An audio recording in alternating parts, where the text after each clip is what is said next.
Ambassador Chen Wei stood in the massive council chamber and felt small. She always felt small here.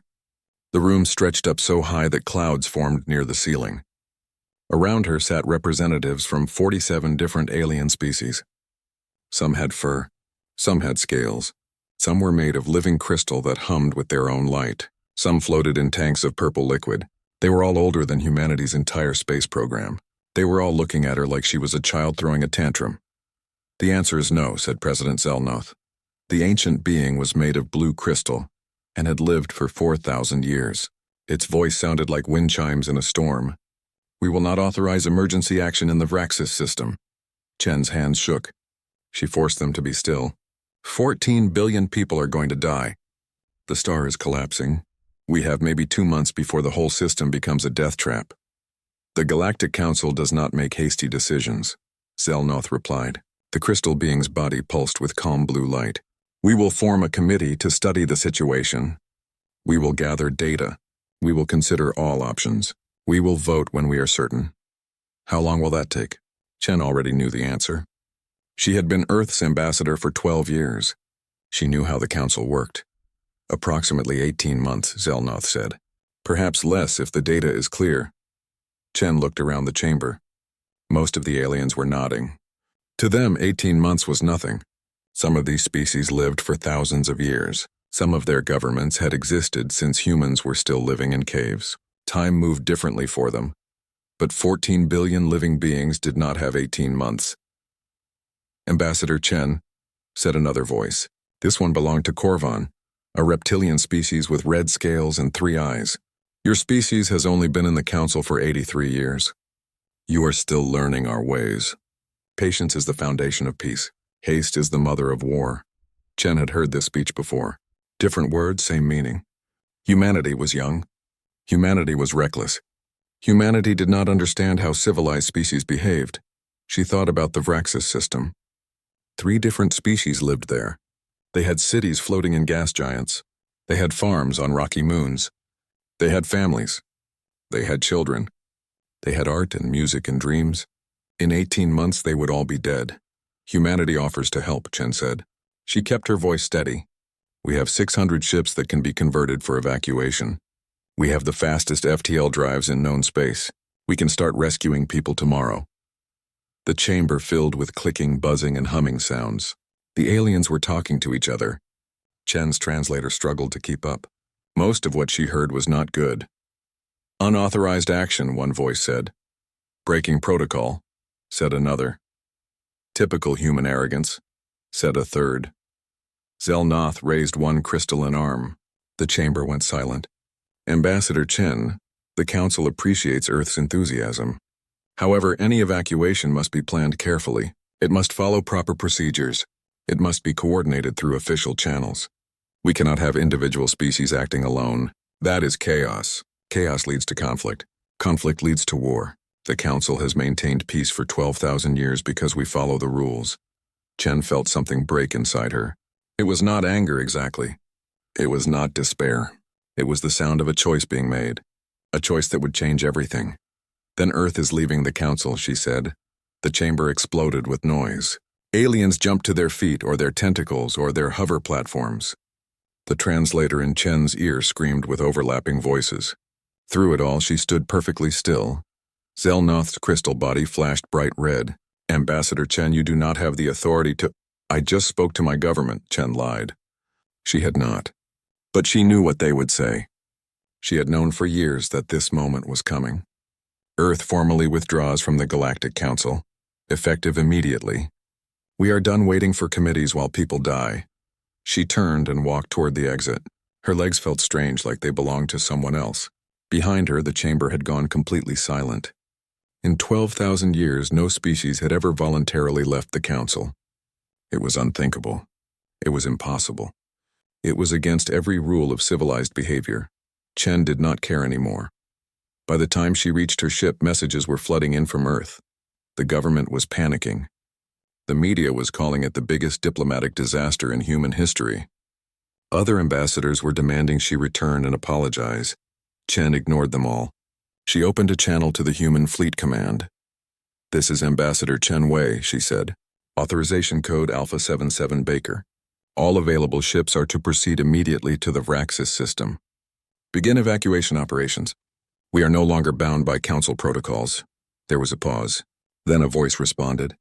Understood, Ambassador. Fleet is moving. We'll be there in 6 hours. Chen closed the channel and sat down. Her hands were shaking again. She had just ended Earth's membership in the most powerful organization in the galaxy. She had turned humanity into outlaws. Future generations might call her a hero or a traitor. Right now, she did not know which one she was. But 14 billion people would have a chance to live. Across the galaxy, human ships began moving. Military vessels changed course. Commercial freighters volunteered to help. Even civilian ships with cargo holds started heading toward Vraxis. It was chaos. It was unplanned. It was exactly the kind of reckless behavior that made the Council think humans were dangerous. It was also the right thing to do. On Nexus Prime, President Zelnoth watched the human fleet movements on holographic displays. The ancient being's crystal body pulsed with colors that indicated confusion and concern. They are actually doing it, Korvan said. They are going to Vraxis without authorization. Convene an emergency session, Zelnoth ordered. Earth must be censured. They must be sanctioned. They must be taught that they cannot simply ignore Council law. But deep in the crystal being's ancient mind, a small thought formed, a thought that had not existed in thousands of years. What if the humans were right? Zelnoth pushed the thought away. Order was everything. Rules were sacred. The Council had maintained peace for 12,000 years by following procedure. One crisis, however tragic, did not justify throwing away millennia of stability. Still, the thought remained. In the depths of space, far from any inhabited world, something stirred. Something old. Something that had been sleeping for thousands of years. The breaking of the Council, the first crack in 12,000 years of rigid order, sent ripples through space itself. The ancient thing felt those ripples and began to wake.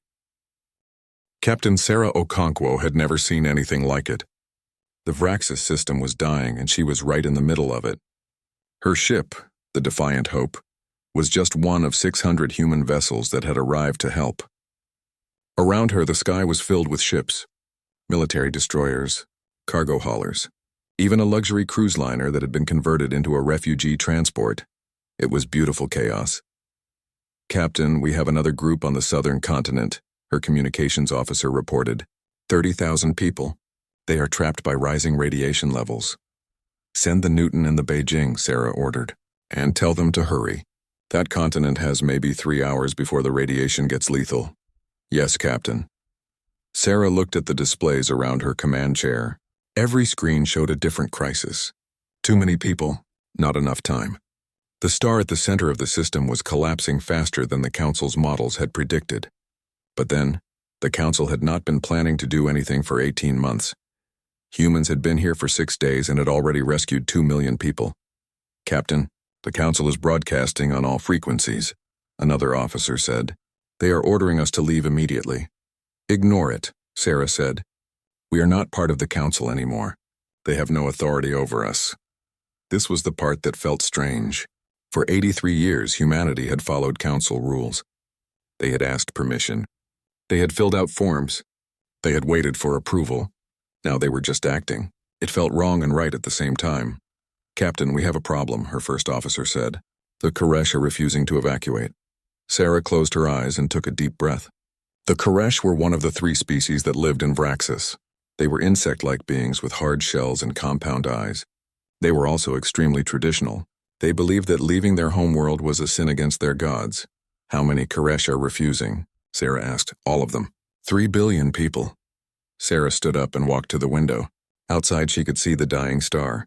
It looked almost peaceful. Beautiful even. But it was killing everything in this system. Open a channel to the Koresh leaders, she said. A moment later, a face appeared on the screen. It was covered in green chitin and had 8 eyes. Human Captain, the Koresh leader said. We have told your people. We will not leave. This is our home. We will die here if that is the will of the gods. I respect your beliefs, Sarah said, but I am not going to let 3 billion people die if I can help it. You have no choice. We refuse your help, Sarah thought for a moment. This was not something she had been trained for at the academy. The Academy taught procedures and protocols. They did not teach you what to do when an entire species wanted to commit suicide because of religion. Tell me about your gods, Sarah said. The Koresh leader looked confused. What, your gods? The ones who want you to die here. Tell me about them.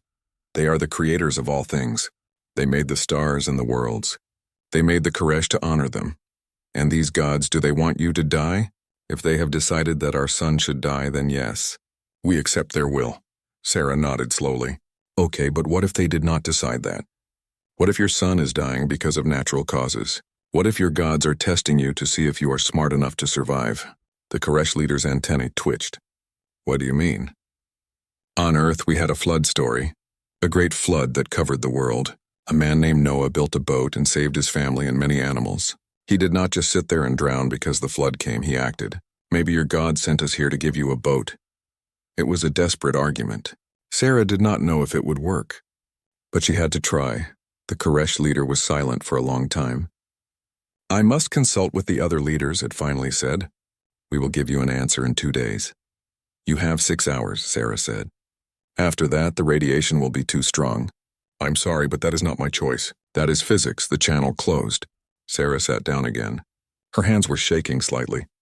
Captain, even if they agree, how do we evacuate 3 billion people in 6 hours? Her first officer asked. I have no idea, Sarah admitted. But we'll figure it out. That was becoming humanity's motto. We'll figure it out. 4 hours later, the Koresh agreed to evacuate. Sarah immediately called every human ship in the system. They worked together with a speed and flexibility that would have horrified the council. There was no formal plan, no committee meetings, just people making decisions and trusting each other. Military ships landed in cities and loaded tens of thousands of Koresh at a time. Cargo ships opened their holds. The cruise liner packed people into swimming pools and ballrooms. It was messy. It was dangerous. It was probably breaking 100 safety regulations, but it worked. By the time the radiation reached lethal levels, 2.8 billion Koresh were safely off the planet. The remaining 200 million had chosen to stay. Sarah mourned them, but she understood. Some people could not leave their homes even to save their lives. Over the next 41 days, humanity evacuated 11.2 billion people from the Vraxis system. It was the largest rescue operation in galactic history. 3 species were saved from extinction. The Galactic Council was furious. Selnoth called an emergency session. Every member species attended. The crystalline president stood at the center of the chamber, and its body glowed with angry red light. Earth has violated every principle of the Council, Selnoth declared. They acted without authorization. They ignored our commands. They disrupted the natural order. We have no choice but to impose sanctions. The vote was unanimous. Earth was declared a rogue state. Trade with humanity was forbidden. Any species that helped humans would face consequences. Human ships were banned from Council space. Ambassador Chen, watching the broadcast from Earth, felt numb. She had expected this, but it still hurt. You saved 14 billion lives, her assistant said. That has to count for something. Tell that to the people who are going to lose their jobs when the trade sanctions hit, Chen replied. But across the galaxy, something strange was happening. The species that had been rescued from Vraxis were grateful. Very grateful. 3 species publicly announced. They were leaving the Council to form an alliance with Earth. Other species began quietly asking if humanity needed any help. The Galactic Council's perfect order was starting to crack. And in the depths of space, the ancient thing that had been waking up was now fully awake. It looked at the galaxy with senses that no living being could comprehend. It saw the Council's rigid structure. It saw the chaos that humanity had introduced. It saw that the time had come.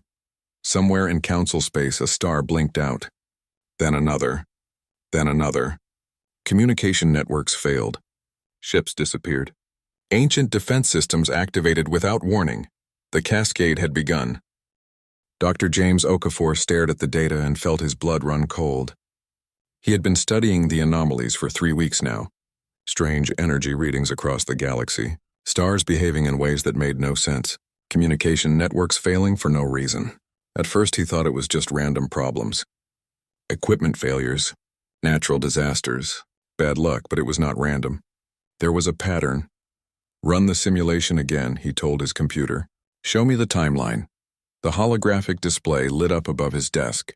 It showed the galaxy as a web of lights. Each light was a star system. Each line was a connection between systems.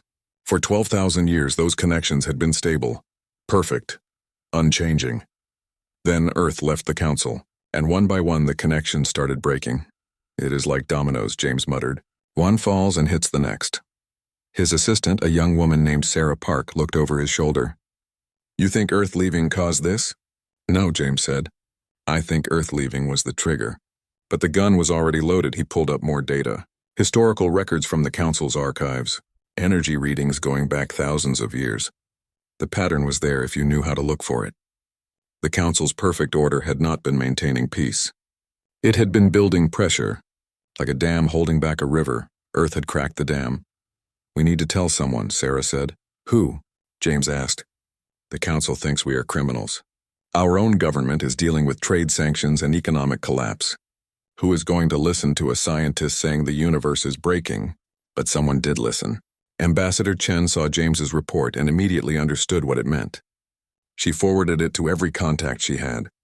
Most ignored her, but a few did not. Zelnoth was one of them. The ancient crystalline being stood in its private chamber and read the human scientist's report. At first, Zelnoth wanted to dismiss it. Human science was primitive. Human thinking was chaotic. But the data was solid. The pattern was undeniable. The Council had been wrong.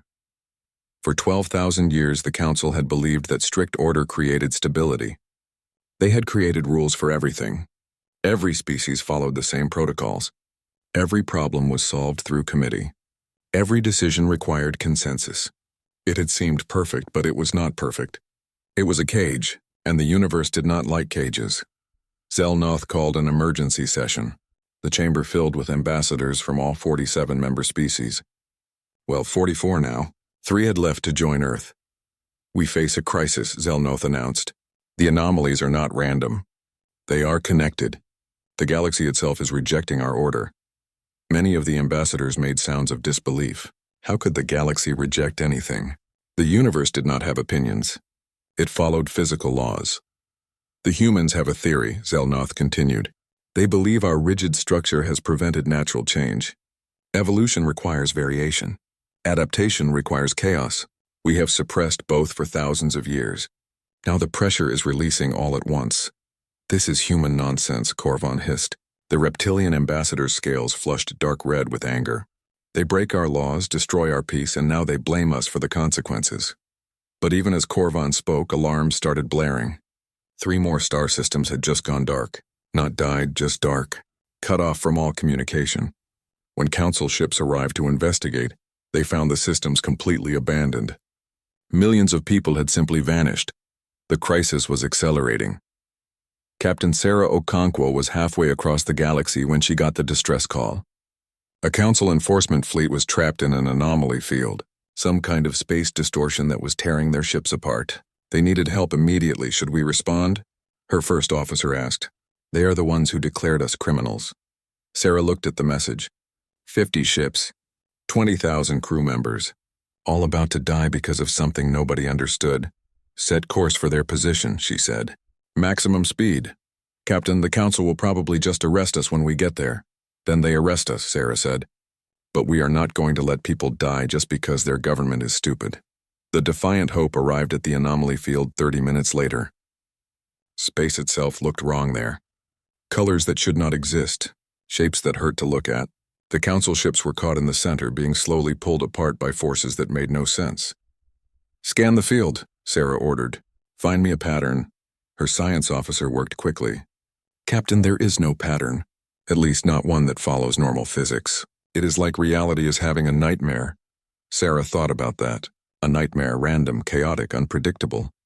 Everything the Council had spent 12,000 years trying to prevent. What if we do not fight it? She said. What if we work with it? Captain, I do not understand. The Council tries to impose order on everything, Sarah explained. But you cannot impose order on chaos. You have to ride it, like surfing a wave. She had no idea if this would work, but she ordered her pilot to take them into the anomaly field anyway. Instead of fighting the distortions, they let the ship move with them. They adapted. They improvised. They did things that would have made any council captain faint with horror, and it worked. The Defiant Hope reached the trapped council ships and started pulling them out one at a time. It was dangerous. It was messy. Sarah's ship took damage that would require weeks of repairs. But they saved all 50 ships. The council fleet commander was a Cathari, a species that looked like floating jellyfish made of light. "You saved us," it said, "even though we are enemies." "You are not our enemy," Sarah replied. "Your government is being stupid. That is different." The Cathari commander was silent for a moment. Then it said something that would change everything. "Perhaps our government has been stupid for a very long time." Word of the rescue spread quickly. Across council space, species started questioning their leaders. Why had they sanctioned Earth? Why had they let the Vraxis people almost die? Why were they so afraid of change? The council's perfect unity was cracking. Meanwhile, on a dead planet at the edge of known space, an archaeological team made a discovery. They had been excavating ruins that were over 15,000 years old. The ruins belonged to a species that nobody had heard of before. The team leader, a Salvine scientist named Draknor, found a chamber deep underground. Inside was a machine, still functioning after 15,000 years, and it was broadcasting a message. Draknor translated the message and felt the ground disappear beneath its feet. The message was from the progenitors, the ancient species that had created the Galactic Council. Everyone thought the progenitors had just wanted peace. But the message told a different story. The Council was not meant to create permanent peace. It was meant to be temporary, a stabilizer after a great war. It was supposed to last only 5,000 years. Then it was supposed to dissolve, allowing the galaxy to evolve naturally. But the Council had lasted 12,000 years. More than twice as long as intended, and now the galaxy was paying the price. "The Council has to know about this," Draknor said. "The Council will suppress it," one of the other scientists replied. "This message destroys everything they believe in." "Then we send it to everyone," Draknor decided. "The Council, Earth, every species. Let them all know the truth." The message went out across the galaxy, and with it the last of the Council's authority crumbled. Selnoth stood alone in its chamber and felt something it had not felt in 4,000 years. Fear. Admiral Marcus Stone stood in the war room on Earth and looked at the holographic map of the galaxy. Red lights showed where the cascade was spreading. There were a lot of red lights. "Too many. How long do we have?" he asked. 3 months, Dr. James Okafor replied. "Maybe 4. After that, the cascade reaches critical mass. Reality itself starts breaking down. Not just in pockets, everywhere. And the Council's plan? They are still forming committees," Ambassador Chen said bitterly. "They want to study the problem. Build models. Reach consensus. They will still be having meetings when the universe ends." Marcus nodded slowly. He had fought in 3 wars. He had seen terrible things, but nothing scared him as much as this. The Council, with all its ancient wisdom and technology, was paralyzed. And humanity, the youngest and weakest species, had to somehow save everyone. "We have a plan," James said. "It is crazy. It will probably not work, but it is better than nothing." "Let me hear it," Marcus said. James pulled up a new set of data. "The cascade is not destruction. It is correction.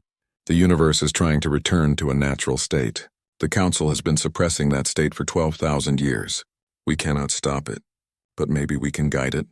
"Guide chaos," Marcus said. "That sounds impossible." "Humans have been doing it for our entire history," James replied. "We do not build perfect systems. We build systems that can adapt, that can change, that can survive mistakes. The Council built a crystal palace. We need to show them how to build something that can bend without breaking." Chen leaned forward. "The problem is we need the Council's cooperation. We need their resources, their knowledge, their infrastructure. But they have declared us enemies. Then we need to change their minds," Marcus said. "Fast." The opportunity came sooner than expected. Nexus Prime, the Council's capital station, came under attack from the cascade. Reality distortions appeared inside the station itself. Whole sections simply stopped existing. Gravity failed in some areas and tripled in others. Time moved at different speeds in different corridors. The Council could not stop it. Their technology was built for order and predictability. This was neither. Zelnoth stood in the emergency command center and watched its perfect capital fall apart. All around, ambassadors were panicking. Some were evacuating. Some were praying to their gods. Some were just frozen with fear. Then a message came through. From Ambassador Chen. "We can help you," the human said. "But you need to trust us." Zelnoth looked at the chaos spreading through the station. Everything the council believed in was failing. Maybe it was time to try something they did not believe in. "What do you need?" Zelnoth asked. "Access to your central systems," Chen replied, "and a promise that you will follow our instructions without debating them." Every instinct in Zelnoth's ancient mind screamed against this. Let humans control the council's most important station? Let them act without oversight? It was unthinkable, but the alternative was death. "You have access," Zelnoth said. "Save us." Humanity moved fast. Engineers from Earth arrived on Nexus Prime within hours. They did not try to restore order.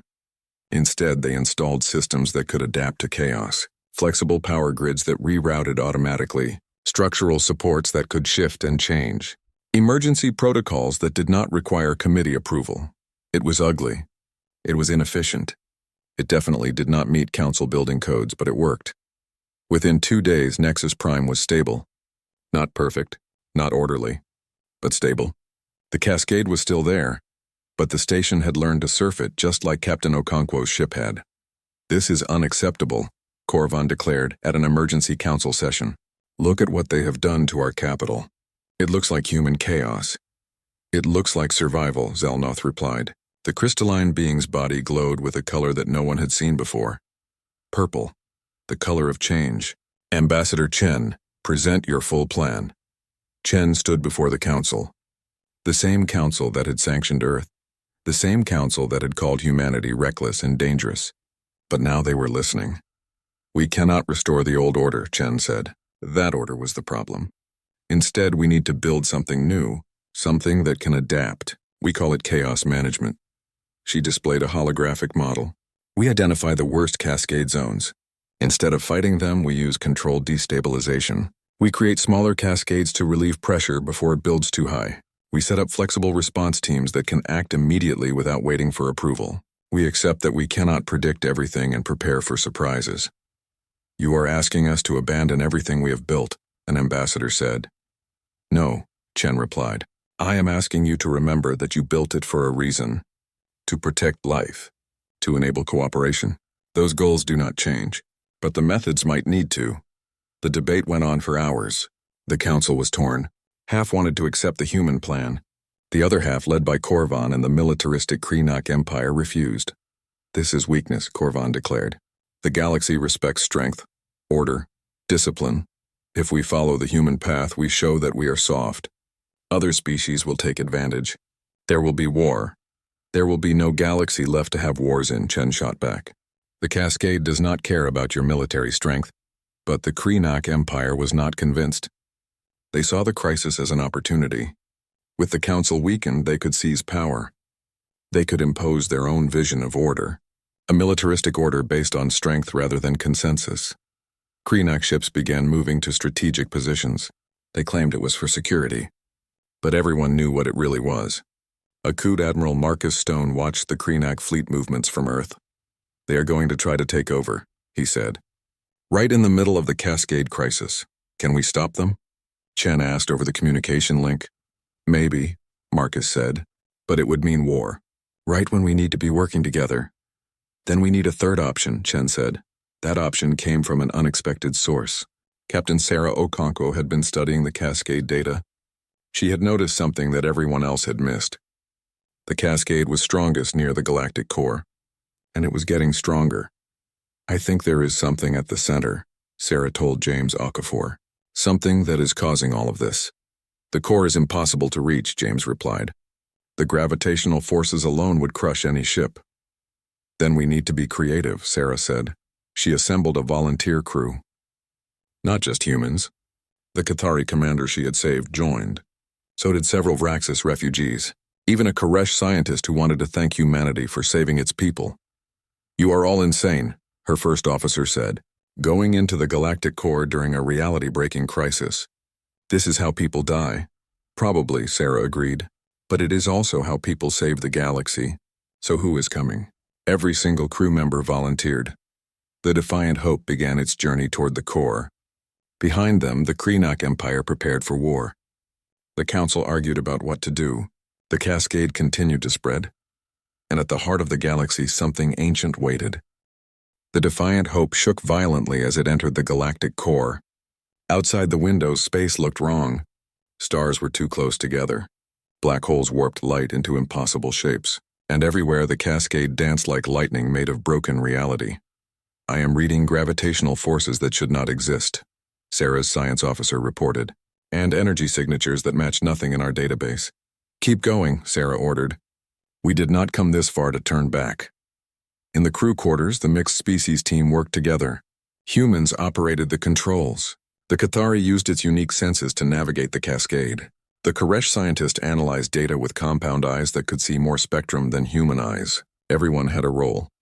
Captain, I am detecting a structure ahead, the Cathari navigator said. Artificial. Very large. Very old. The structure appeared on their screens. It was massive, larger than a planet, and it was built from materials that should not exist. Crystalline walls that glowed with their own light. Geometric shapes that hurt to look at because they had too many dimensions. This is progenitor technology, the Koresh scientist said with awe. The species that built the council. What is it doing here? Sarah asked. I think we are about to find out. The Defiant Hope moved closer. As they approached, the structure came to life. Lights activated. Systems that had been dormant for thousands of years began humming with power. And then a door opened.